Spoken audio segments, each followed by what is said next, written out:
لێکۆڵەرێکی تورک دەڵێت پرۆژەی گاپ بۆمبێکی ئاویە و هەر دەقەیەک بۆی هەیە بتەقێتەوە. پترۆس غالی سکرتێری پێشووتری نەتەوەیە گرتوەکانیش لە 90ەکانی سەدەی ڕابردوودا وەک ئاماژەیەک بۆ مەترسیەکانی پرۆژەی گاپ دەڵێت ئەگەر جەنگی سێمی جیهانی ڕوو بدات ئەو جەنگە لە خۆرەڵاتی ناوەڕاست و لەسەر ئاو دەبێت. گاپ کورتکراوەی پرۆژەی ئەنادۆڵی گەورەیە کە هاوکات پرۆژەی پەرەپێدانی باشووری ڕۆژهەڵاتی ئەنادۆڵیشی پێدەوترێت. پرۆژەکە بە گەورەترین پرۆژەی ئابووری لە مێژووی تورکیا دادەنرێت و کورد و عێراق و سووریا بە مەترسی بۆ سەرخۆیانی دەزانن. پرۆژەکە 22 بەندا و 19 وێزگەی بەرەمێنانی کارەبا و چەندین پرۆژەی گەورەی ئاودێری لە خۆ دەگرێت. بیرۆکەی پرۆژەکە بۆ سەرەتای ساڵانی 1950 دەگەڕێتەوە، بەڵام لە ساڵی 1966ەوە دەست کراوە بە جێبەجێکردنی و ساڵی 1973 بەنداوی کیبان وەک یەکەمین بەنداو لە چوارچێوەی پرۆژەی گاپدا کاری دروستکردنی تەواو بووە. ڕوبەری پرۆژەی گاپ 75,000 کیلۆمەتری چوارگۆشە دەگرێتەوە کە هەر 75,000 کیلۆمەترەکەش بەسەرنۆ پارێزگای باکووری کوردستان، لەوانە پارێزگەکانی ڕۆحاو، ئامەد و باتمان و شەرناخ دابەش بووە و هەر لە سەرەتاشەوە 32 ملیار دۆلار بۆ جێبەجێکردنی پرۆژەکە تەرخان کراوە. لەو 22 بەنداوەی لە چوارچێوەی پرۆژەکەدا دروست کراون، 14یان لەسەر ڕووباری فرات دروست کراون و 8یان لەسەر ڕووباری دیجلەن. بەنداوی ئەتاتورک کە بە شەشەمین بەنداو دادەنرێت لەسەر ئاستی جیهان لەسەر ڕووباری فرات لە پارێزگای ڕۆحات دروست کراوە. بەنداوەکە ساڵی 1994 تەواو بووە و تا ئێستا 400,000 دەرفەتی کاری پێکێناوە و بڕیاریشە تا کۆتایی پرۆژە ئاودێرەکانی بەنداوەکەش 1,700,000 کەس لێی سودمەند بن.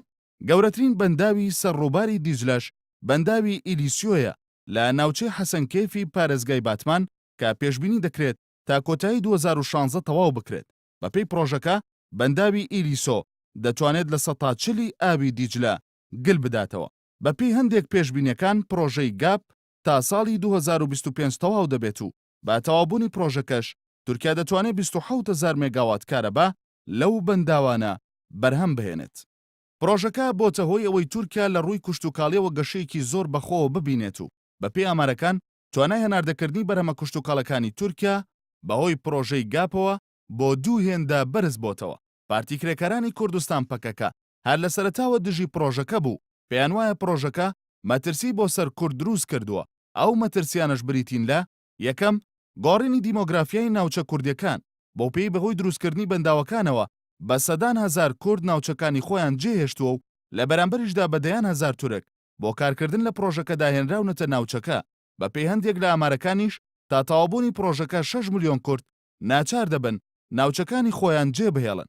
دووەم پرۆژەکە بۆتە هۆی تێکدانی ژینگەی ناوچەکە و سێهەمیش بەهۆی بەنداوەکانەوە 82 شوێنەواری مێژوویی کەوتونەتە ژێر ئاوەوە کە لە دیارترینیان شوێنەواری حەسەنکێفە کە بەهۆی بەنداوی ئیلیسۆوە دەکەوێتە ژێر ئاوەوە.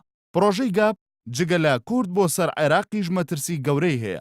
سولەیمان دەمیرێل سەرۆک وەزیرانی پێشووتری تورکیا لە 90ەکانی سەدەی ڕابردوودا وە کۆژداریدان بە عێراق ڕایگەیان ئاو لە بەرامبەر نەوتدا بەکاردێنن. باپی هەندێک لە ئامارەکان لە ساڵی 1975ەوە بۆ 2007 لە 180 ئاوی ڕووبارەکانی دیجلە و فرات لە عێراق کەمی کردووە. بە پێی وتەی وەزیری پێشووی بازرگانی عێراق تا ساڵی 2013 3 ملیۆن عێراقی بەهۆی کەمبوونەوەی ئاوی دیجلە و فراتەوە ناچار بوون ناوچە کشتوکاڵەکانی خۆیان بەجێ بهێڵن.